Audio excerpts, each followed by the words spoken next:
Yeah, I had that one morning. Yeah, I didn't do it until I got to really. That's why I'm not having. Okay. All right. I think we're ready to roll. Good Friday morning, everybody. Anybody still alive out here? Come on. I know everybody's eating breakfast, but good Friday morning. There we go. How you doing today? Beautiful day here in Springfield. Today is Friday, December 3rd, 2021, and this is your Friday morning meeting. And primarily we'll cover a lot of safety this morning, but we'll also get in a number of different speakers. Today, I'm Dave White. I'm up here. I'm in the safety department. I got Steve Field. He's our safety director. Good morning, Steve. Good to have you. And I'd like to throw it out to our terminals first. Let's go out to Salt Lake City. We got Troy out there.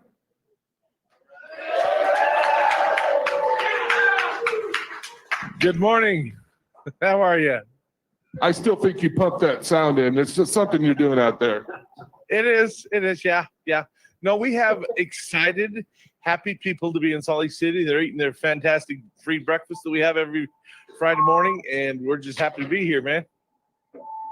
Good deal. Glad to have you. You got a beautiful tree behind you. We do have a beautiful tree behind us. We don't have as many presents, and we don't have somebody standing on the stage like you do for some reason. Who do you pay to stand on that stage? That's pretty cool. Yeah, we're pretty special here. We got lots of presents. Maybe you guys will be good this year and you'll get some presents.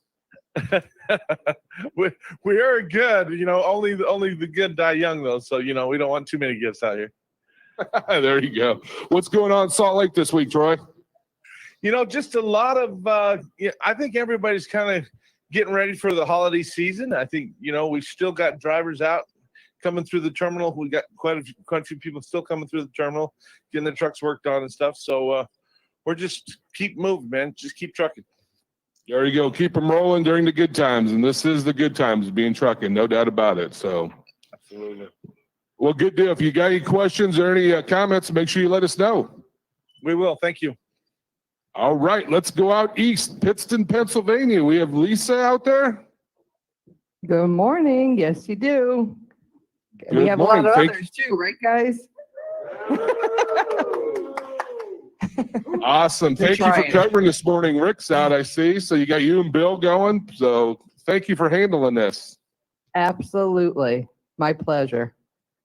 Got a little question for you, a little trivia, Lisa. See if you know this.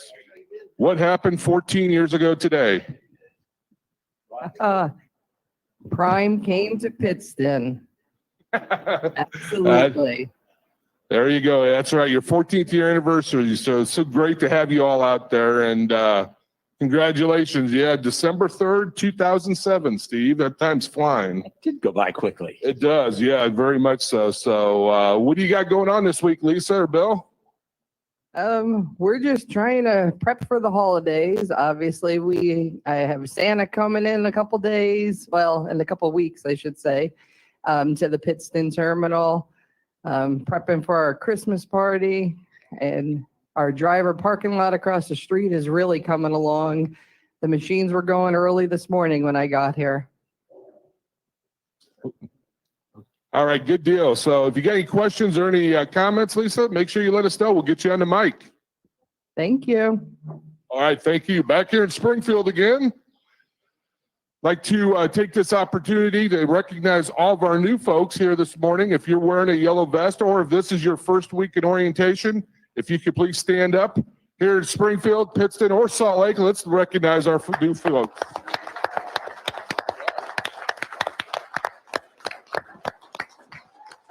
Welcome to Prime, everybody. Appreciate you. We're a pretty big family, but we're glad to have you all. Thank you for coming in, starting in this week. I know this is going to be could be a little bit rough for you and your families being gone during the Christmas holidays, New Year's. But I'll be honest with you, and Steve and I, we've been in this business over 20 years. This is the best time to start driving a truck. You got winter coming on. You're going to be with a trainer. And this is the best time to learn is this time of year. Because next year at this time, hopefully you'll all be in your own trucks and you'll have that year experience down and feel much more comfortable and be safer out there. So Want to say a few things? Sure. You know, I would also like to extend my welcome to the new folks and our current drivers and former drivers that are here today. It is good to see everyone. We kind of talked about it last week a little bit, that really these 4 weeks from Thanksgiving to Christmas are the most challenging 4 weeks of the year for us. We're trying to balance serving our customers' needs, getting freight delivered, and also balancing our drivers and getting you home at the right time, getting you to the right place for those that want to, and also exchanging information with you about what we're going to do over the holidays. And we'll have a speaker today talk about our holiday initiative, because it is important that we service our customers. What we do these next 4 weeks will carry over into 2022. And while freight probably will remain strong into 22, I think we won't have the drop off that we normally see. Any goodwill we can build with our customers, these 4 weeks will be remembered. I promise you that. And we're going to, I believe it's going to be probably the most lucrative holiday period that we're going to have for our operators. It's really a game changer out there. We'll talk about that. So we will ask, if you can, if you feel like staying out, we're going to take care of you. If you can haul one more load, we will appreciate one more load. Every load that we haul for our customers takes care of them, and it's one load less that our competition hauls. So it's really important to us. So we'll talk about that a little bit. We've got some good information today. Dave's going to start off with some safety information. We're also going to talk about, this is primarily for the Reefer division, our live loaded call operation, and just a few challenges we've been having with a couple of loads. Leasing is going to be here. They're going to talk about their white glove service. It's important that you're comfortable with leasing, and that the service you get there, that it matches the service that you would get at a dealership. And I think you'll see that here. And we've also, we've got Tara Homburg here from Comdata to talk about a holiday initiative they having. And we'll talk about other stuff too. So we're going to get going because we do have a lot today, but I do welcome everyone. If you have questions, we want to hear them. Just shoot your hand up. We'll get a mic to you so everyone can hear it. So you ready to start, Dave? Let's go. Yeah, let's look at our safety inspections. This past week, we had 81 inspections. 58 of those were clean, so 72% clean rate. Good number. Thank you for handling and getting those clean inspections in. Our numbers were down this week because last week was Thanksgiving. So states tend to, you don't get as many inspections during holiday weeks because of these holidays. So that number was down. Usually we're up well over 100. Reminder too, if you're on CPAP and you haven't received a new machine yet, make sure you get with Cardinal Health as soon as possible and get with your fleet manager, get routed in Springfield or Salt Lake. Important to get those machines changed and get you a new machine if you haven't done so already. CPAP compliance is extremely important. I'll be honest with you, I've been on one for about 20 years. And they do take a little bit of time to get used to, but once you get on it, get used to it, your body needs it. And that's why we have them, and that's why some of us are on them. It is a medical device, make you sleep better, make you a safer driver too overall. So get those machines, get in here, get your machine if you haven't done so already. If you have, continue to use it. Make sure you use that thing every day, minimum 4 hours. Like to see 6, 7, 8 hours. Use it anytime you sleep because your body needs it. And there's that's doctor prescribed it, and that's what we have to go by. So go ahead, jump in. Yeah, let me add one thing too on that CPAP that Dave brought up. This exchange is totally free for you. If you have the Philips machine that was recalled, Heather down in Cardinal Sleep and her branch out in Salt Lake City, they have enough replacement equipment right now for every one of our drivers, and continue to provide equipment to new drivers that have a sleep disorder that they need the CPAP for. We have set a date of the end of December to have everyone swapped out. So if you've been a little slow on that or hesitant or concerned, let's get it done in the next couple of weeks because it is important. All right, let's have a little bit of fun. We're coming into the Christmas holidays. We're going to do something we haven't done in a while. We're going to look at a couple videos, and I want you guys' opinion if it's preventable accident or non-preventable accident. Now, preventable accident is an accident in which a driver failed to exercise every reasonable precaution to prevent the accident from occurring. So it's not every possible, but every reasonable action. What I need, though, this morning, I need a volunteer. Who out here in the crowd? Come on up. Come on. There we go. Come on up.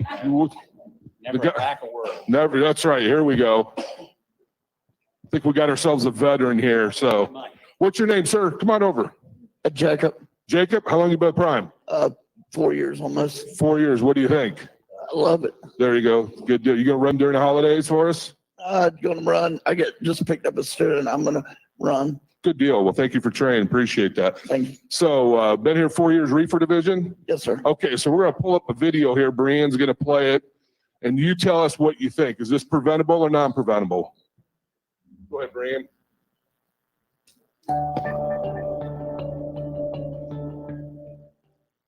Truck driver John Doe was traveling northbound on a desolate, pitch black, and heavily wooded stretch of two-lane highway in Saskatchewan, Canada.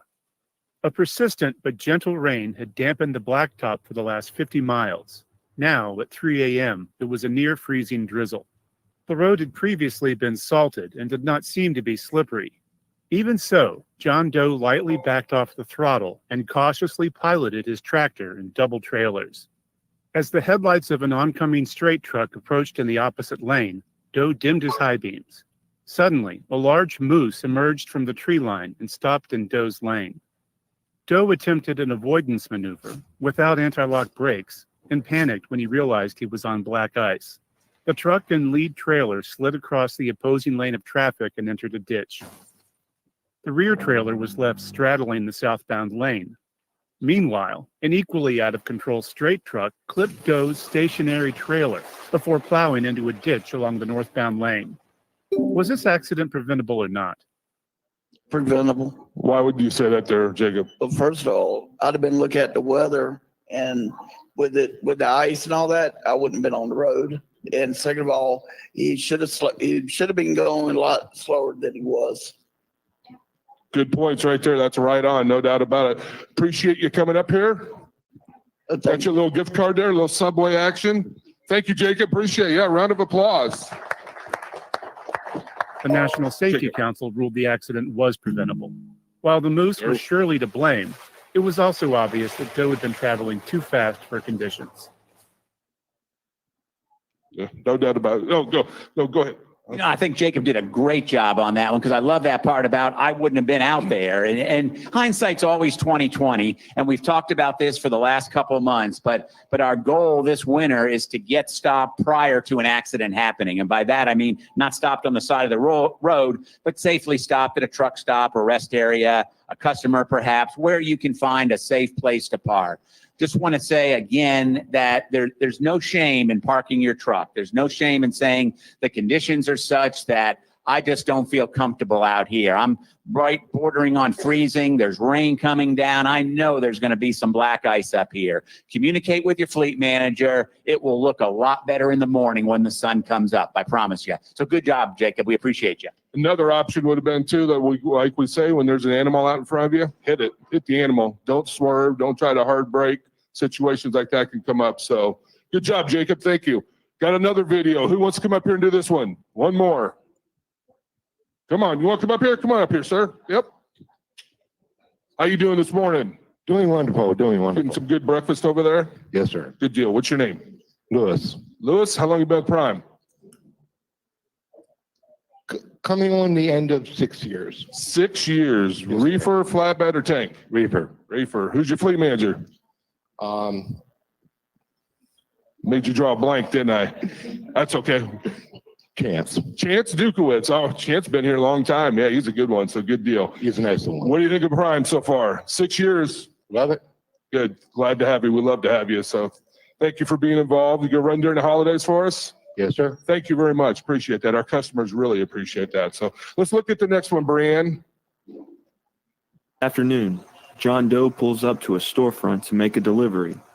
After making the delivery, Doe returns to his cab and takes a moment to find a snack. He checks his mirrors, activates the four-way flashers, taps the horn, and starts to back away from the pickup that had parked in front of his rig. Doe slams into an illegally parked car. Was this preventable or not?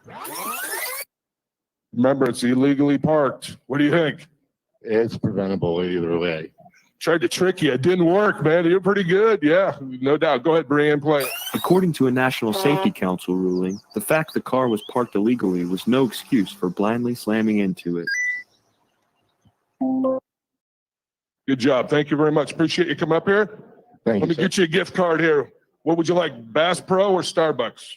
We'll go Starbucks. Starbucks, there you go. I'm not for sure. It says $15 to $500, so I don't know what's on there for sure. So you may hit the birthday. jackpot. There you go. Happy birthday to you I too. think it's my birthday. Oh, thank you. Well, happy birthday. Good job. All right. Awesome. Another good one, wasn't it? It was, no doubt. And just a reminder too, before ever backing up when you're in a situation like that, make sure you get out and look. That's what we got an acronym around here called GOAL, get out and look. And that's the reason why he would have saw that truck or that car behind him, not to back up. So, Where we do see those accidents, not really frequently, but probably once or so a month, you're at an intersection, another truck's trying to come out, make a left turn in front of you. Let me help them out by backing up a little bit. And again, you can't see the vehicle behind you. So, while it's good to back up, don't do it without knowing what's behind you. We all know that there's a big blind spot behind your trailer. You look in your mirrors, you don't see anything, but there's 30 feet right there behind you that you can't see into. So that's a good opportunity to remember that, to always be careful there. one more. Let's do it. Let's do it. Need one more volunteer. We got one more video. Come on up here, man. Back in the cheap seats. Come on. All right. Got a guy with the yellow vest. All right. Love it. I know he'll knock this one out of the ballpark. He's got a pretty dramatic entrance, doesn't he, Dave? He does. Yeah, we should have a spotlight on him. This looks pretty good. I love it. Come on up here. We don't bite. Not yet, at least. What's your name, sir? Aubrey. Auburn? Aubrey. Aubrey. Gotcha. Where are you from? Gulfport, Mississippi. Hold that up a little bit closer. Gulfport, Mississippi. Gulfport, Mississippi. All right. Are you a Mississippi or Mississippi State fan? Or Georgia this year? LSU. Oh, LSU. There you go. There you go. That's a winner, too. So, yeah, there you go. So, first week orientation? Yes, sir. What do you think so far? I like it. Like it? Flatbed. Oh, got some muscle there, don't you? I like that. Tie down those binders and straps and stuff. All right, good deal. Well, let's watch this video, see what you think, okay? Go ahead, Brianne. Trucker John Doe was eastbound on a divided 4-lane highway in Kansas. A steady morning rain made the commute a little slick. Up ahead, about 600 feet, was a flatbed trucker in the same right side eastbound lane. Like John Doe, the flatbed driver was going slightly below the posted speed limit. Suddenly, Doe noticed a westbound straight truck drifting out of control across the grass-covered median. The truck went directly into the path of the flatbed truck, who had banked right and braked hard. The two trucks collided at a speed close to 0, but in the process blocked both lanes. While braking, Doe saw no option but to steer onto the shoulder to avoid an accident. The muddy shoulder caused Doe's vehicle to slide partially off the road and get stuck. Was this accident preventable or not? What do you think, Aubrey? He at least he didn't hit the truck. That's true. Yep. What would you go with? Gut instinct. Man, I think he did right. Oh, so non-preventable? Yeah. We'll I see. mean, he could have, if he would had a little more time, because he's supposed to keep a certain amount of seconds on him, but I mean. Okay. He did it right. Let's see what they say. Go ahead, Brian. Upon review, the National Safety Council ruled it was non-preventable. Specifically, Doe had reduced speed, maintained under normal circumstances a safe space cushion, reacted swiftly, and taken the only defensive measure available to him. Congratulations, man. You got the right call. Way to go, man. There's a Bass Pro gift card. Thank you for coming up here. And you got the toughest video, I think, of all three of them. That one made you think a little bit. So, Ms. D, okay, good deal. So, That was a good one because it emphasized there things that we always talk about here, that following distance, going in appropriate speed, and probably that last one, we could turn that into not being distracted. He recognized that there was something going on. He wasn't distracted in the cab. And honestly, he did the best he could in that case. And I'm kind of glad he did because John Doe already had 2 preventable accidents. John's going down the wrong path, but yeah. He exactly. is. So those are good. Appreciate you bringing those today. No Dave. problem. Let's go with our first speaker. I think he's showed up over here. Oh, there's RJ. Come on up, RJ. Let me kind of preface RJ a little bit here with why we're doing this. And this primarily goes towards the reefer division, but we can have cargo claims in all 3 divisions. But I looked last week, we hauled almost exactly 11,000 loads in the reefer division. That was a holiday week. The week before the reefer division for our asset trucks, was just about 15,000 loads. And every week we have a meeting of the department heads and we go through the cargo claims and we come down to one or two claims that really hurt, that, you know, we really shouldn't have had this $50 or $60 or $70,000 claim because we had the wrong temperature on the load. We put a lot of checks and balances. We put a lot of time. We put a lot of people in this to make sure that we do haul these loads at the right temperature. It's important. This is food. This is pharmaceuticals. This is stuff that we're eating, and our shippers, they depend on us to haul it at the right temperature. So today we asked RJ to come up. RJ runs our live loaded call department. If you've ever hauled a load here on the Reefer division, you know what live loaded call is. But I'm going to ask RJ to go through that and some of the things they look for and how we can work together to make sure on Thursday morning when we look at the claims report that there are no claims for a load being hauled at the wrong temperature. So RJ, I'm going to turn it over to you. And before you get into that, would you kind of introduce yourself and how you got to Prime and what you've done at Prime since you've been here? Absolutely. My name's RJ Krager and my phone is ringing. I'll be right back. No, not really. I don't do this very much. So always put your phone on mute, right? So yes, I've been in the Depart group for about 10 years and I've been at Prime for 13. So the Depart group, of course, you know, is responsible for taking your call when you're leaving the shipper. And we rely on your eyes for looking at the bills when you leave the shipper. Call us. We look at all the information we have, several screens of things that have been involved in this load from the beginning when sales first talked to the customer to when you guys first sent us your information. So it's so crucial that you guys read from your bills and tell us what's on there. If you don't do that, there's no reason for us to be there. We've got about 25 associates in the group and each person takes 100 to even 400 calls a day. So our main goal, and I stress this with everybody, is always be available for your driver's call. And that's our first priority. Secondly is accuracy. If we're not accurate, you're not going to be comfortable when you get the receiver that you have the right thing. And then thirdly is speed. You know, get on the call, get off the call, make sure it's right, get ready for the next driver. Each call should take a little over a minute if everything's accurate. Sometimes it takes longer if there's issues.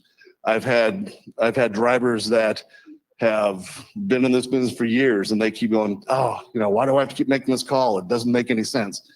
And I've had ones that just thank me profusely because there was something on the bills that we saw that they didn't have the ability to see themselves, and it stopped a claim. So it's really, really important. We go through everything. You guys, I'm sure you've made the calls, and we want to make sure, just like said, temperature, location, where's it going?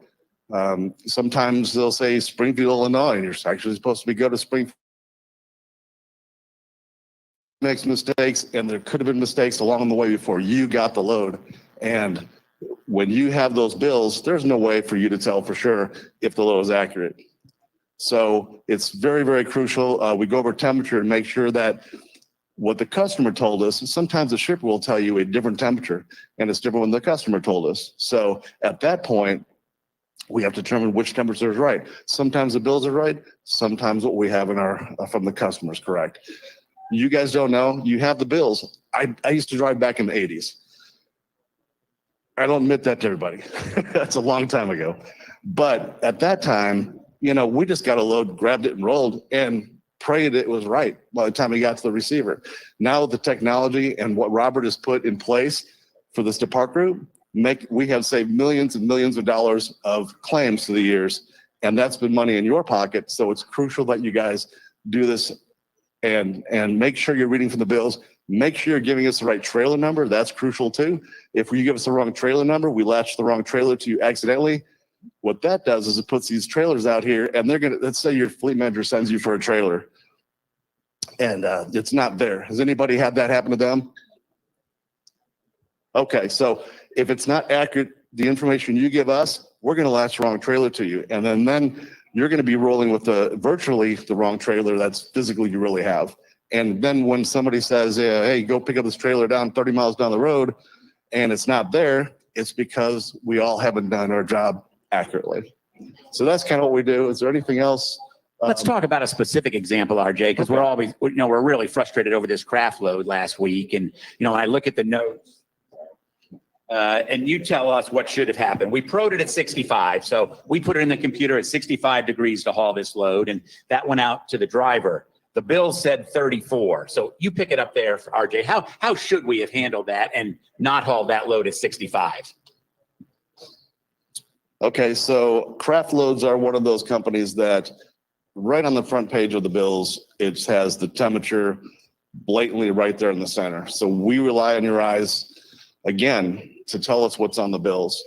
If the bills said to run 34, all we can count on is you telling us, hey, the bill showed 34. A lot of times we'll go over, hey, what's the product?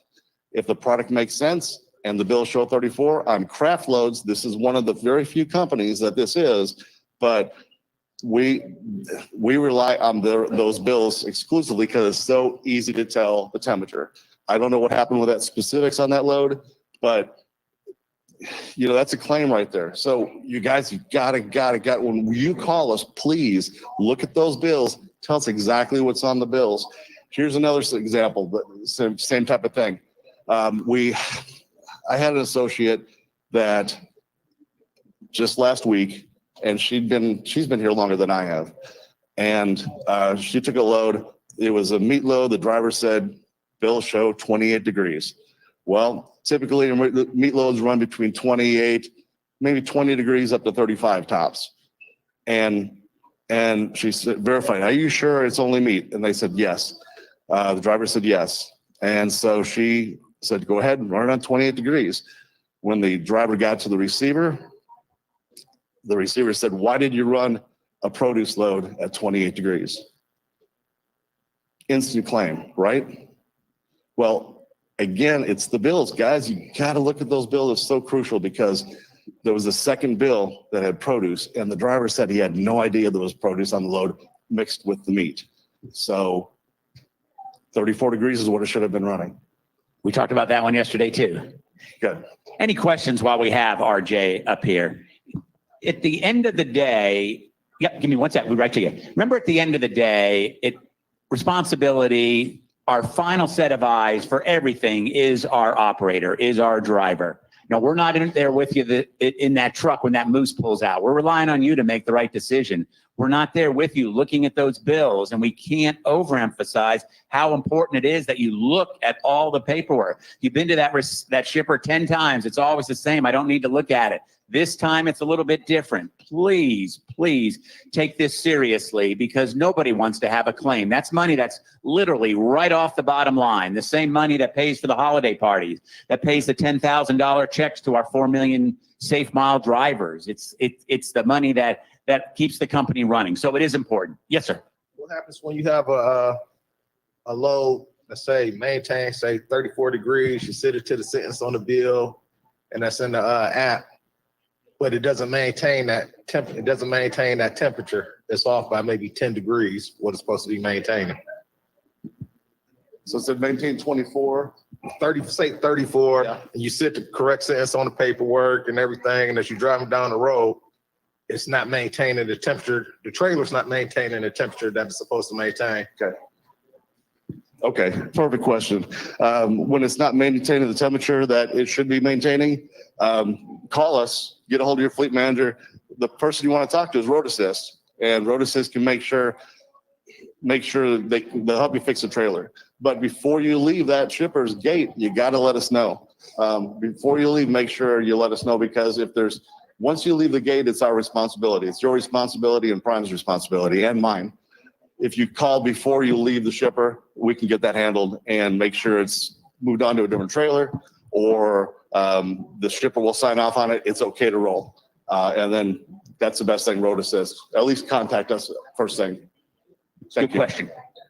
Yep, go ahead. Hey, I got a question. One of the problems I see that we're having with live load is night shift. I know live load people goes home at night, and I know that I've called dispatch and been on hold for 30, 40 minutes. Are we all ever considering putting people overnights where we don't have to wait forever on live load calls?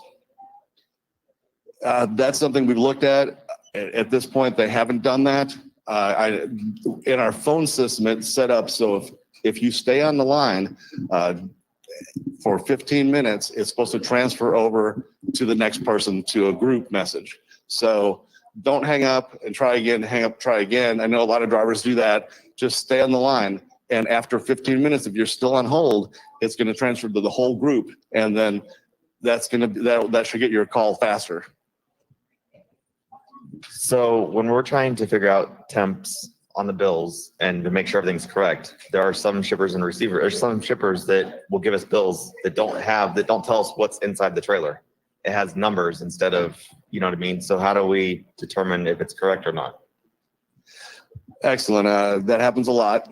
And the only thing we can do is when there's nothing on the bills, if there's a question about the temperature, we'll sometimes ask you to, hey, go talk to the shipper and make sure it's that temperature is accurate. If you don't know what the product is, we have other avenues too. If you call us, we can, if there's a discrepancy in the temperature, we'll get with sales. Sales can get a hold of the customer and verify that's running at the right temperature. One more, RJ. I got a good one. You got a -10 load with 2 stops. Each stop has a temp tail on the first load and the second load. You go to Walmart and you be there 4 hours with the trailer off. Your next stop is 30 miles away. By the time you get there, the temp tail is beeping and your temperature is that nearly nearest -10. What do you do then? Will they turn you away?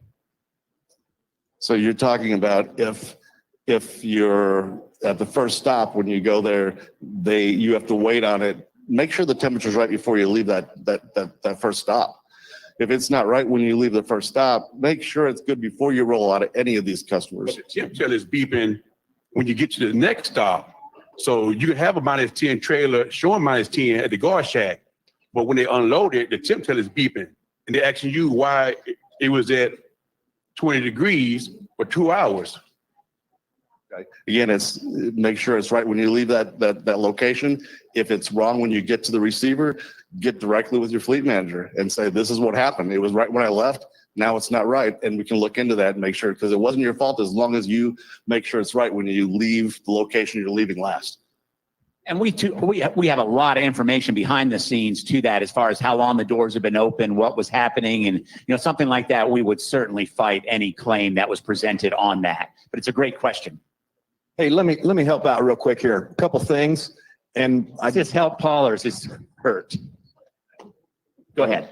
You go stand in the parking lot for a second. Let me tell you how to do this, guys, because that's a great question. If the first drop is holding you up for 4 hours, a couple things you got to do real quick. Look, we got to be Johnny on the spot, right?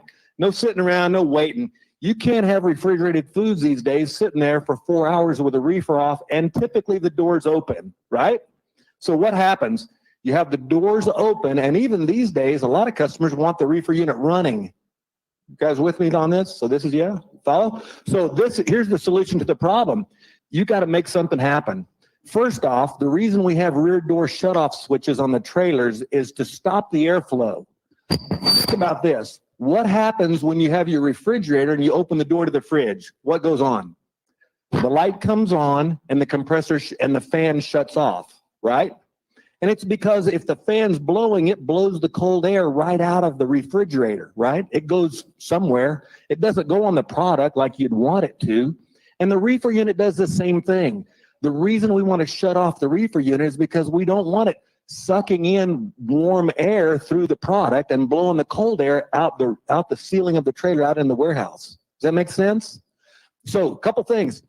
If you're delayed at the customer, you got to get a hold of the supervisor and say, hey, look, it's been 30 minutes and that reefer unit's off, or it's been 30 minutes and the reefer unit's on. We got to make something happen here. I need to pull away from the dock and I need to shut these doors because I got product that's expensive. Okay? Does that make sense to you? When you say I got to pull away here and get those doors closed so we keep that stuff cold, something will happen, right? Now, you can do that first and talk to the people on the dock. If they give you a bunch of pushback, and they may, right? Because people are lead heads, then call dispatch and tell your dispatcher, your fleet manager, what's going on. But that's how, and I don't know whose question that was, but that's how you solve that problem of 4 hours with the reefer off and the doors open, or 4 hours with the reefer on and the doors open. It's really worse with the reefer unit on. Does that make sense to you guys? Okay. Just one more thing here. And I know we were talking about this. Look, RJ's group does a great job. Remember, in a lot of cases, these folks are our new folks and we're cycling through. We're kind of teaching about all the different loads that we haul. So we really need some of you experienced hands to help them out and say, look, and obviously, as you look through every document that you have, you don't just look at the top page and look at that temperature and then move on. We look through all the bills, right? And then none of us are surprised when we find something else like that meat and produce question. Okay, let me just throw in one thing and I'll be finished with you guys real quick. The other thing that live load up call people do is they ask you for your weights on your tractor and they ask you for the weights on the trailer. And this is a perfect time for them to help you match up what's going on weight-wise. But we've run into something recently that's really a kind of a bad habit. And a lot of our folks just give a pat answer. They've not even looked at their gauges yet. They maybe say, look, 32,000 and 32,000. But here's why I just implore you to take a look before you leave, because in a lot of cases you can find out, or you might find out that if you look at your gauge weight, you might actually see that your drive axle weight is 35,000 while you're sitting there at the shipper, or your trailer weight is 35,000. And you can head off a lot of these weight problems before you even leave. But giving the live loaded call people some made up number does not help. Keith, can you give that guy a microphone so he can ask a question? No, just a second here. He'll get you so we can record it, because a lot of people are listening on live stream. But anyway, so you can find a lot of these problems before you even leave. And then that will help get us a little bit of a head start and helping solve those problems earlier. Go ahead. Okay, I have a caveat to what you just said. Can we get his microphone turned on a little bit more? I have a caveat to what you just said about making sure weights are right before you leave a shipper. Every time I've had either my drive axles overweight or my trailer axle overweight, and I check the right weight scale, and I know the scale on my tractor is calibrated because I just got done calibrating it. And I go back to the shipper and I say, the head of the trailer is overweight. I need you to move some weight. Every single time the shipper says, you have to leave, go find a cat scale, get it weighed, and come back. I stayed at General Mills for a day and a half, had to weigh my trailer 4 times because they reworked it 3 times before they pulled 3,000 pounds off the trailer. That is an outstanding question and comment. And I'm totally on board with you on this. So here's what we want to do. I hope everybody understood what was going on. So we can tell how much weight is on our truck and we can tell how much is on the trailer. And so we go to that customer, that shipper, and we say, hey, here's the problem. Now, a lot of them also don't want to believe what we're talking about. But here's the beauty of this conversation we're having. And that is that we've put them on notice that there's a problem right at the shipper. Now, what do we want to do about the whole thing? Really, I suppose in a perfect world, we'd say, I don't care what happens, just keep paying me, right? In your example, just pay me. I'll sit here for days if you guys want to argue about it. But we put them on notice and we said, hey, look, even right here at the shipper, we got a weight problem. So we will go to a scale and we'll weigh, if you insist on us doing that. If you don't want to believe our numbers, we'll do that. However, that scale is 30 miles. It's the wrong direction. And it's going to take us an hour to get there. And then we're going to have to pay $15 or so to get you your ticket, and then 30 miles back. But we're going to bill you now for those miles and the time and that scale ticket. Isn't that really where we want to be? Because I'll go to the scale 10 times as long as I'm getting paid for it, right? As long as I'm getting paid really well for it. And our sales group will do that for you. So don't be hesitant at all to look at your right way gauge in your tractor and your right way gauge on the trailer and tell us about any of those problems, because we'll get you fixed up.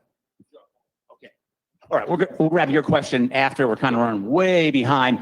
Let me close out with this segment with 11,000 loads last week, 2 that we're here talking about. That's too many, but that was a real good job. That's fantastic work out there, but our goal is to make it 0. So that's good information. Appreciate Paul sharing that information as well. Thank you, RJ, for coming up. Are you ready, ladies? Okay. We asked Leasing to come today. you know, we sit right by the leasing department in the Z building. We can hear them all the time. Let me tell you, these folks are customer oriented. They're there to help you. They can do amazing stuff. So we've got Haley and Brittany here today. So I'm going to turn it over to them. Hello, good morning. I am Brittany from Leasing, and this is Haley. Good morning, Prime Family. Hello. I'll start off just we want to mainly go over a couple of things. We started a new white glove project probably back in July. We started just changing several things of going through the whole process of picking a truck and just our overall process of what we're doing. So I'm going to just go over a few things we've done over the past several months and some of our accomplishments, and then we can go over questions, and Haley will go over a few things and we'll go over questions after. So couple of the first things we did is we started these final inspections. So as everyone knows, trucks get fully worked through the shop before they get shown here on the yard. So final inspections now are done at the very end. Detail does the truck at the end, and they have a final inspector that goes over the truck. Those final inspections are then sent up to me or whoever's doing the trucks that day in Leasing every morning. This process has been very helpful because having one more set of eyes going over the truck at the very end, seeing if there happened to be a check engine light that came on while the truck sat for a few days, or if something else was going on with the truck, then it prevents me from showing that truck to a driver, and we can go ahead and put it back in the shop before we have a driver get into it, preventing more frustration, etc. We also, with that, moved showing trucks to 11 o'clock instead of 9. Used to be 9, but that rushed our process just a little bit. So we ended up moving that to 11 so that we could get as many final inspections and trucks on the list for that day. And then, sorry, pregnant, a little out of breath. This happens every time I do this, every time. But anyway, we moved it to 11 to help and give everybody a little bit more time to get as many trucks we can for the day. We also did designated parking. I'm sure a lot of you have realized and noticed that every open truck that is getting worked through, no matter where it's getting worked through at in the shop, it is parked in the yard down there by Leasing. So we moved everything down there so it's in one central location. It's just much easier. I know for a couple of shops it's a little harder to go down there and get, but it makes it easier for the driver once they are going to look at the truck to have everything in one place.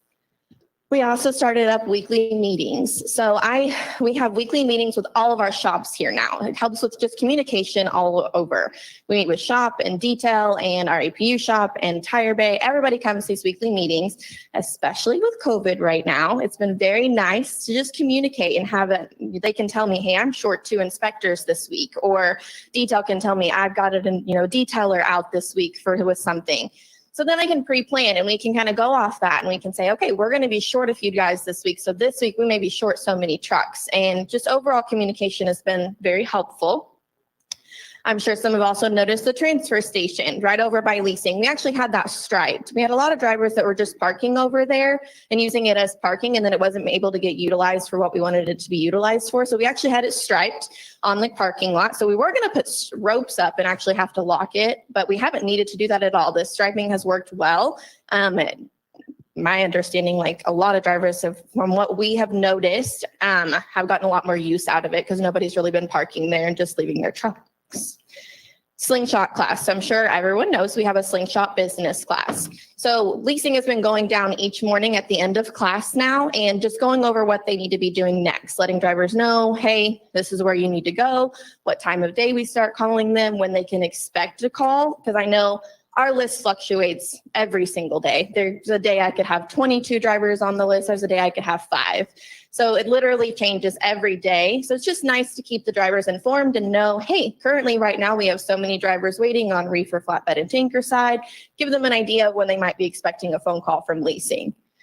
With that, we also, with the driver check-in, started responding to all check-ins. So when a driver checks in for a truck and they're ready for their truck after they've completed all of their classes, we'll go ahead and respond to them and let them know, hey, you're currently sitting at driver 20 in line and you're going to be a couple of day wait, or hey, you're driver 3 in line, we'll be giving you a call tomorrow. Just helps communicate and them to understand so they don't have to worry about calling in or anything like that. They already know where they're starting at. Shop communication, kind of the same thing we were going over with the weekly meetings, but another thing we did with shops is they kind of implemented a few things on their side so that we know when trucks need to go to the dealership, etc. There was just a few things with comments that were being missed when a truck needed to go to the dealership. So they changed a few things on their side to help prevent that. So when a truck needs to go to the dealer, it's going and we don't have to worry about it. And then I don't end up showing a truck that needs to go to the dealer still. Adjusted website. So as you all know, our inventory list now is all electronic and everything's on your phone. So before it was a little bit hard to see on your mobile device. So it was taking a little bit longer for drivers to be able to actually see the entire inventory list. And so I got with IT and we were able to actually have them adjust it where it works with iOS and it works with, because a lot of people have Apple. So it wasn't working with Apple very well. So we got everything adjusted there. Now it works very fluently with no matter what you have on a mobile device. Truck videos. So same thing with Slingshot. At the end of Slingshot, we are showing videos now of each truck we have. So Freightliner, Peterbilt, and International, we have a video of each of them, just going over where the power switch is located and general information of each truck, basically, so that everybody kind of understands. Because I know some of our drivers come to us that have never been in a Peterbilt before, and they don't know where those things are at. So we wanted to just do they're 3-minute videos, but we play those at the end of each class. A couple of other things we did is we had the APU shop cleaning up after themselves a little bit more. So they're the only trucks that touch our brand new trucks when they come in. We don't have any other shop that touches them. They do the prep and the APU work now. So we didn't have detail going and doing a touch up. And so it was just easier to have the APU shop they got themselves a vacuum and things to do kind of a little touch up of the truck so that the brand new trucks that are coming in are nice and clean for the drivers whenever they come pick them up. And we also have stripes and stuff, no longer removing the seat covers off of the driver's seat. So they were removing all of those seat covers on the new trucks, but we decided to leave all of those on because it's just nice to get in your new truck and have everything still have the plastic on it and it looks and feels brand new. So that's all I have. I'll let Haley take over. Hello, good morning. Just to reiterate, this is just things that Success Leasing has put into place so that this process is easier for you guys, is more exciting for you guys, just to make it, a more smooth process as you're getting into your trucks. So Abacus class, we have moved that up in the orientation time so that when you come to get your lease and you come to pick out your truck, you've already taken the Abacus class, you already know what to do, you've filed for your LLC, so that we're not then waiting on that process and we can get you out, get you rolling, get you making money a little bit faster. We have also had an Abacus rep join over by the Success Leasing team where Pedigree used to be. Chase is now sitting over there. His times kind of fluctuate, but generally he's there Monday through Friday from like 11 to 1. He's very helpful. You guys can sit there right there with him and file for your LLC there if you want to. You can ask him any tax questions, anything you need just to make it a more smooth process for you guys. Hold on. Okay, so we've also started calling all of our end of lease drivers and just congratulating them once that payout is complete. So you know when you are going to receive it on your incentive or when you're going to receive it on your settlement and how much it will be. Madison will give you a call and just congratulate you. And then she'll also let you know that she'll be sending you an email of what was all taken out and give you a whole detailed list of everything that went on with that. So you guys aren't questioning when you're getting your incentives or anything. You'll know exactly when that's happening. We have also created a new map, which is very exciting. I remember when I started here, I was like, this place is huge and crazy and I can't find anything. And when I first started, I remember sitting at the front being like, do we have a good map? This is so confusing. So finally, we have a map. It's very nice. It's colored. It has a big star on it that says Success Leasing, you are here. We'll help you kind of decipher where to go, where P, Q, and R row are, where the trucks are, to kind of just help this process be a little bit more smoother and you're not just wandering around looking for things. We have also hired a new coordinator, Success Leasing coordinator in Pittston. His name is Mario. He's wonderful. He was the shop foreman out there, so he's very knowledgeable. He's been a great asset to our team. So with that, we are going to be using a lot of these ideas that we're brainstorming weekly to make this white glove experience better for you all with Mario. So he has the opportunity to do that on a smaller scale out in Pittston. So we're going to try out some of these ideas with him and see how they work. And then hopefully we can bring them down here to Springfield and implement them here for you guys as well. Overall driver approach. This is something that we've really been working on. So we used to be big sticklers on a lot of these rules, and we're trying to just make this smoother and easier and exciting for everyone. So we no longer have this very strict 3-hour rule that you go out and you look at a truck and if you don't know if you want it or not, we're calling you. We're going to make this a little easier. We're not saying go look at a truck for 3 days, okay? Be efficient with it. But you guys have the opportunity to go out, drive it around on the yard, see how you like it.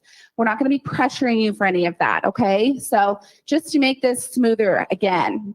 Also with the contracts, if you guys have a question on that or you need something, come and talk to us. We're not going to be pressuring you to sign it that day, okay? Get your stuff in, get ready, get going, and when you're ready to go, please sign it. Again, we're here to help you any way we possibly can throughout this process.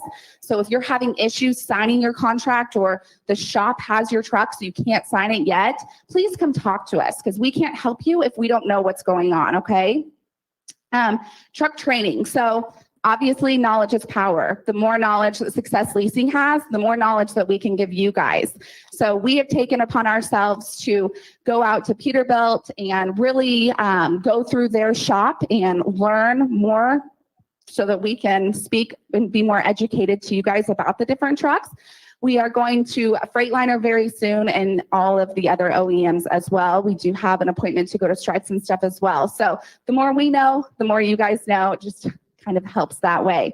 The last thing that we have added, I believe, is a survey at the end of our contracts. Please fill it out. It helps us know how we're doing. We are here to help you guys. So if we don't know what's going on, we can't. So it's a very, very quick little survey at the end. If you could just fill that out once you're done with the contract, that will help us improve this process for everybody. That's all.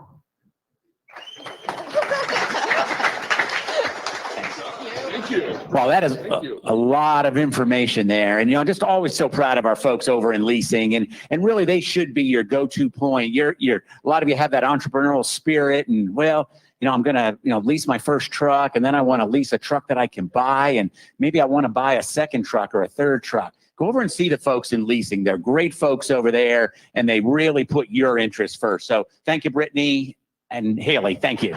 Okay, you ready, Tara and Sean? Running a little bit behind, but we've still got time. We've got Sean Riker, oversees our payroll division here, and we've also got Tara Homburg here from Comdata. Sorry. Thanks, Steve. I appreciate it. I'm going to start out with just a couple of housekeeping items. I see a lot of green vests in here, so you guys are new. So I want to mention to you guys, or even if you're an experienced driver with us, your on-road card, if you use the personal side of it, has an on-road app that you guys need to download. So you need to do that for a few reasons, right? Number one is you can see where your money's going, see when it comes out, see how much money you have, things like that. So it also tells you if there's a problem. Let's just say you hit a skimmer somewhere, right? Or someone gets your card number, right? Unfortunately, it happens with any card, not just an on-road card. It happens with your credit card, your bank cards, any of those, right? If you don't have the app, you don't know where your money is and is going away, how are you going to know that? So it's really, really important for you guys to download the app. It's just called the Comdata On-Road app. And to make it even easier, you new guys who have new cards, on the back of those, is there a QR code on it? You guys look at it and see? I think you have a QR code, isn't there? Mine doesn't have it. Yep, QR code. So you can actually scan that with your phone. That takes you to the app that you need to go to for the On-Road app. And we've had those cards printing here for a couple of months or so. So all of you new guys will have those. So it's easy. You guys know which app to go to. Download it, sign up. Whenever you sign up for it, your card number is easy, but ask you for an employee ID number. That's going to be your social security number.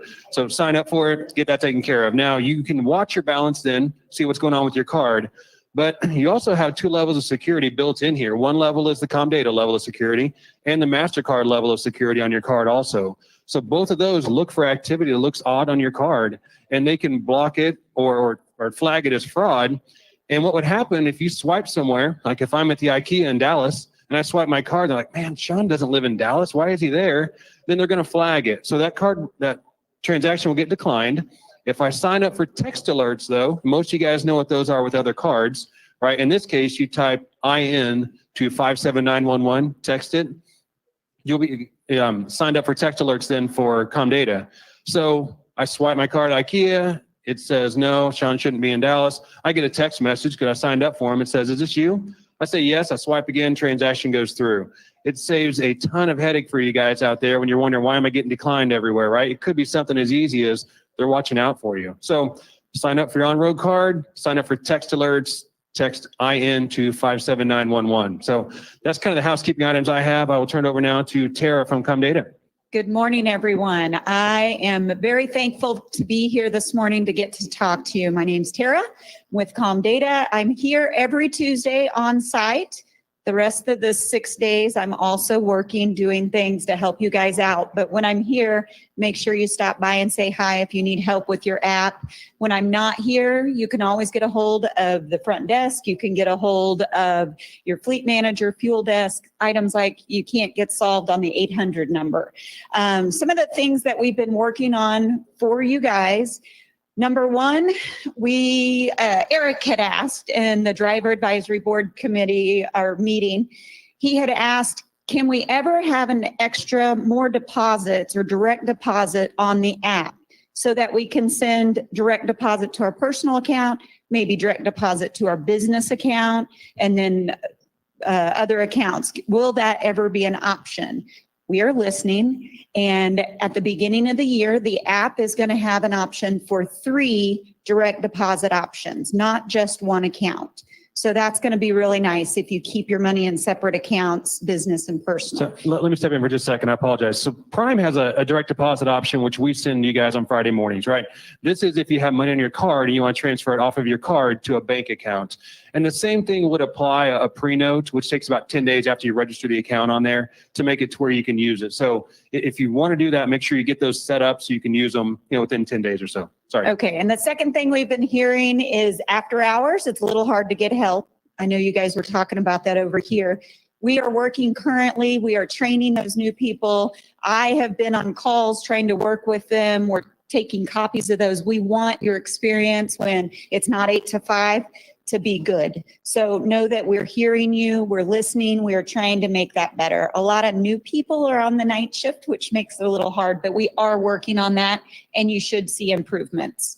The third thing, by a show of hands, who likes working with lumpers? No, nobody? Okay, we have also added, we heard that you guys were having that problem, and we have added some features that's going to make it much easier for you to work with lumpers, taking away the paper check portion of it. So stay tuned. There's lots of changes coming there that I think will help you. My job is to help your job be easier. I want you guys to be out there able to do your job, and that's what I'm here for, and that's what I'm trying and working very hard every day to help your job be easier. Question. So direct deposit on the Comdata card is at different times every week. So because we don't know when it's going to show up. Is there a feature that you guys are going to add or have or about to add that tells us when it hits the Comdata card, so we're not constantly trying to look at it? Tara, hang on. You're talking about whenever we load money to your card. Yeah. It doesn't change each week. It's after payroll runs. So payroll final ran last night. And then as soon as your piece of that individual person's does, then your card gets loaded. So there's maybe a 3 or 4 hour span in there, but it should not be, I don't know when it's going to hit throughout the week. It's going to be Thursday night, Friday morning on a card load. So it should be within, like I said, a few hours every single time, with the exception of last week when it was a holiday week and we had to move payroll cutoff. Now you got paid the same time, but when Christmas and New Year's come up, a lot of banks are going to be closed on Friday, which is going to be Christmas Eve and New Year's Eve. So we're going to have to move payroll back to Tuesday, audit on Wednesday, and we'll actually pay you on Thursday to make sure it gets to there. But other than that, you should be within a 3 or 4 hour span Thursday night, Friday morning. And I'm glad you brought that up. Some people, there was some discussion online about the direct deposit, but from the app to your deposit when you're using the on-road app. So you already have the money on the card and you want to deposit it into your bank. The first time you set it up, it takes about 7 business days to test it with your bank to make sure that the money is going to flow the proper way. After that, it's travels about the speed of any other deposit or electronic deposit that you would do. It does not continue to take 5 to 7 business days. Should take a day, couple days, just like a normal electronic transfer would take. So some people were thinking, wow, 7 days to get into my account, that's not okay. We know that's not okay. So I think when it initiates also, it says it could take up to 5 days for it to go. And it says up to $5, I think, something like that. Anyway, you guys know your fees on there. They're much less than that. And if it's actually your first transaction after a card load, That's a free deposit for you guys. It's also, after every single carload, you get one free transaction, whether it's an ATM, whether it's a carload. And when I say ATM, I mean Comdata's fee for the ATM. The ATM itself may have another $3 fee on it or something like that. But anyway, all those fee ones, you get one free transaction after each carload, which for you guys means every Friday morning, you get one free transaction. Okay, now on to the fun stuff. The reason I'm really here to give away Comdata money. I don't know, my boss will think it's good. I like giving away the money. You guys may have seen my video. It was on YouTube talking about our holiday sweepstakes. Run Rudolph. I did not come up with that. Run Rudolph sweepstakes. And what you need to do is go sign up and put it. No, that's not what you have to do. I hate sweepstakes where you have to go in and jump through a lot of hoops to be eligible. All you have to do is use your on-road card for personal purchases. All the drivers that have used $500 on personal purchases from Black Friday, it's already started. Some of you have already done $500. I know, I look in the system. You like Black Friday, I can tell. So from Black Friday until December 19th, if you spend $500 on your on-road card personal side for purchases, using it as a MasterCard, you'll be entered into sweepstakes. We're giving away 10 $500 winners, where it'll be loaded on your right back to your card December 6th. Right after the holidays, just in time to pay bills. That's January 6th. Oh, I'm sorry, January 6th. Yeah, December 6th is gone. Thank you, Sean. That's why you're up here. Yes, January 6th. That will be loaded directly back on your card. And I think a couple years ago we did this and several prime drivers won. So hopefully I can see you guys getting those winnings. So I haven't seen the numbers recently, but as of about a year ago, we did about 25,000 personal transactions a week. So you guys use the card a lot. Keep it up. You guys who are using it, going to be in the sweepstakes automatically if you spend 500. So it's a good thing. Okay, I think that we're running a little. Oh, do we have a question back here? While he's walking back there, I'll think of something witty to say. Okay, he's got the microphone. Hi, sorry, I'm gonna have to go back to the lumper part. When you was talking about the lumper, we work with a lot of the companies, the big logistic company. Lately, they go on paperless. I guess they try and accommodate the new guidelines and you know how things are working lately. And you mentioned about you guys are working on some new stuff. Are we still going to have to always scan the receipts? Because sometimes it's a hustle. Because I'll help you. I agree with you. It's a hustle. It's terrible. The answer will be the ones through Comdata. No, you will not have to. Now that's a little bit down the road. I'm going to say maybe a month or two, something like that. Maybe a little bit longer, even with the holidays. But in the end, what it's going to look like, honestly, it'll be a product code. Same way when you swipe your card and you buy DEF or something like that, right? Your fleet manager won't have to load it for you at the facilities they're able to use it at, which is going to be Capstone and a few other ones. And everybody knows Capstone, right? So you'll be able to type in your number. It'll go to a website. You'll type it in, and that money will just be on there automatically up to a certain amount. And then that receipt will generate back to Prime. You'll be hands off. Oh, that would be more convenient. That would be really nice. Yeah, there'll be a lot of more information coming. We're trying to make it quick because I know we're behind on time, but we'll definitely get all the information out whenever it gets kicked off. But either or, thank you so much. Yes. It's always been like a smooth operation with Comdata. Yes, and we're trying hard and we're listening to you guys and know that we're working hard to make your job easier. So. Thank you, Tara. Thank you, Sean. We are running behind, but we have got two more speakers we have got to get to. We're not going to get to Breanne today. So if you're having trouble with the app, and we downloaded a new version this week, see Breanne after the meeting over here, and she'll help you with your phone and the app. Jim, can you give us just a couple minutes? Got Jim Guthrie from the Reefer division just to talk just about the holiday initiative. Go ahead, Jim. Okay. Hey, good morning, everybody. Listen, we're really super excited about our holiday surcharge program that's going to start here December 20th. You know, going back to years past, what we've done is had, you know, essentially company-funded incentive plan, and that required drivers to stay out a period of time, a fixed period of time, such as 18 to about 21 days, in order to qualify for an incentive, you know, around the holidays. So, you know, we're in the refrigerated food business, And the December, Christmas, holidays, that's our customers' biggest time of need of the year, really. And we recognize that each of you make sacrifices to stay out and help our customers over that period, and you should be compensated for that, we believe handsomely. So we're really excited this year because we've started approaching our customers about a holiday surcharge.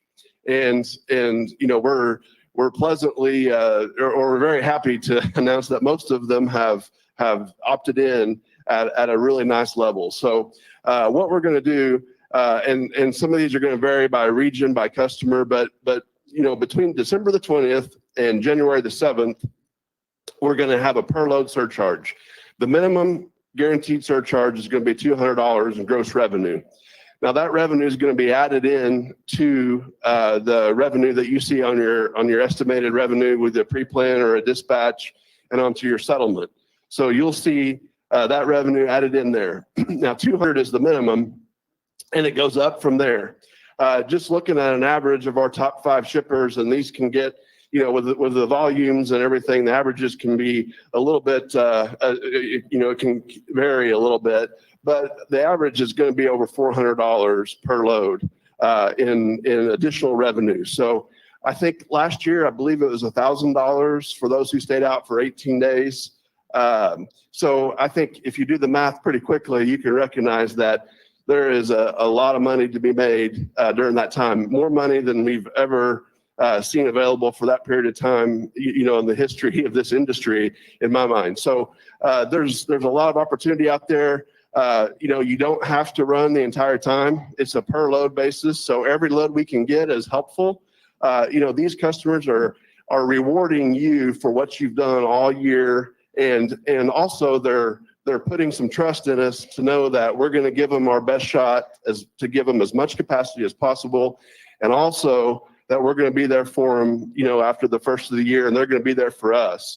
So it's really important for us to perform well during that time period because, we need that freight all year round, right? So the better we perform, the better value they get, and then it equates to more volume and better freight, better rates for us as we go forward. So now keep in mind, these surcharges are on top of our already increased rates by last week. I believe it was 36 cents a mile year over year that we're up on gross revenue per mile. So we've seen some really nice rate increases this year from customers, and those will be in the base of the freight rate plus the surcharges that we do get for that time period. So again, this is a really exciting opportunity. It's a lot of money out there and a very lucrative holiday surcharge program that is available. So we ask you to think about what you can do. Our operations team is committed to working with each of you to take care of your needs, whether it be through the house or when you need to be home, and maximizing the amount of surcharges that we can get into your revenue, throughout that whole time period. So again, sorry, go ahead. Rodney's got a comment. I just got a question. I know the sales group has done a really good job on our top customers and getting this surcharge, holiday surcharge, but I'm sure some customers don't want to pay that. So are we addressing those loads at all? So what Rodney's pointing out is we do have a few customers that haven't agreed yet. So in those circumstances, we're going to get, Prime will guarantee the $200 minimum per load. And that revenue will be split contractually through your contractual agreement. So, and we're not able to bill that to the customer. That's out of our pockets because it's important to keep you guys out there. Correct. That is correct. Question over here.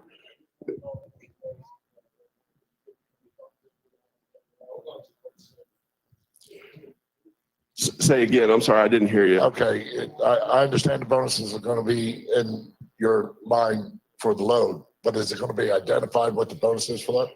Yes. So Rodney has got the program working to where it will be a line item that will be a separate holiday surcharge line item that you'll see, so you can identify what that is.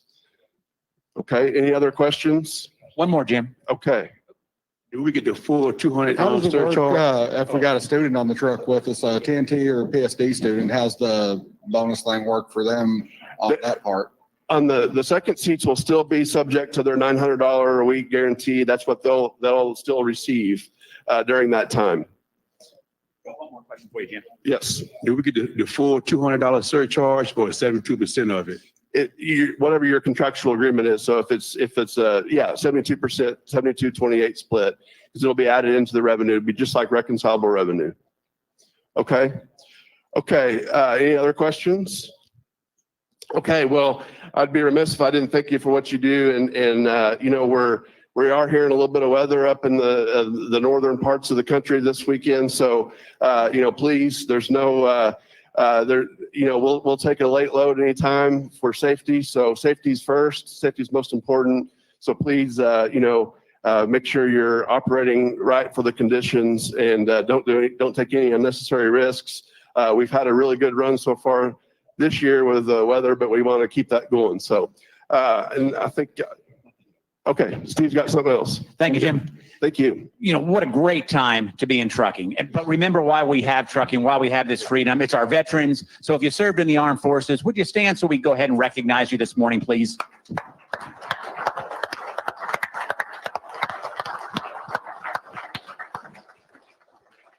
Well, we made it. We went a few minutes late, but Robert Lowe, our founder and president. I'll go fast. It's been a long meeting. Good to see you all. Merry Christmas. It's a little bit early. Appreciate you folks. I just want to make a couple comments on this holiday surcharge thing.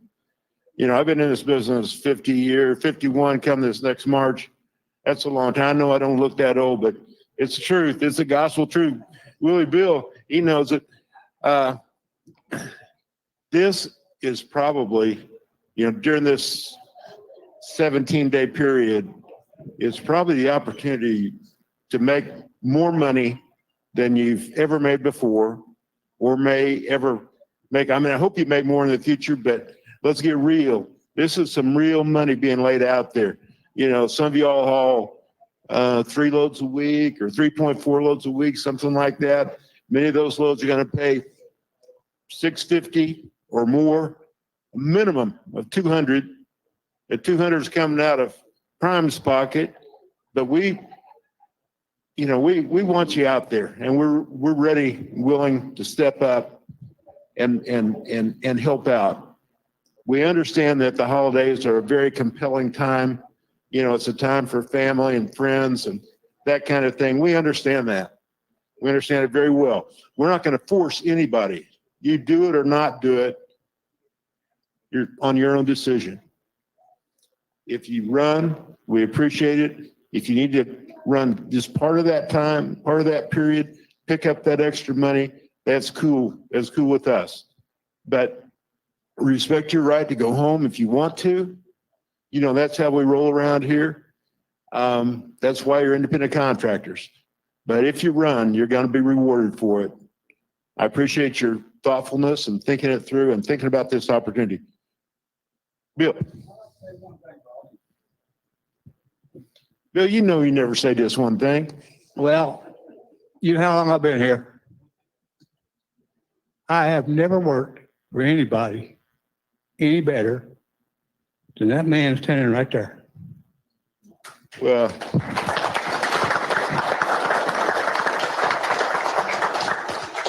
I got a sawbuck for you after the meeting when nobody's looking. Thanks for those kind words. Anyway, I appreciate y'all very much. Please consider, you know, the holiday bonus. God bless you and be safe out there.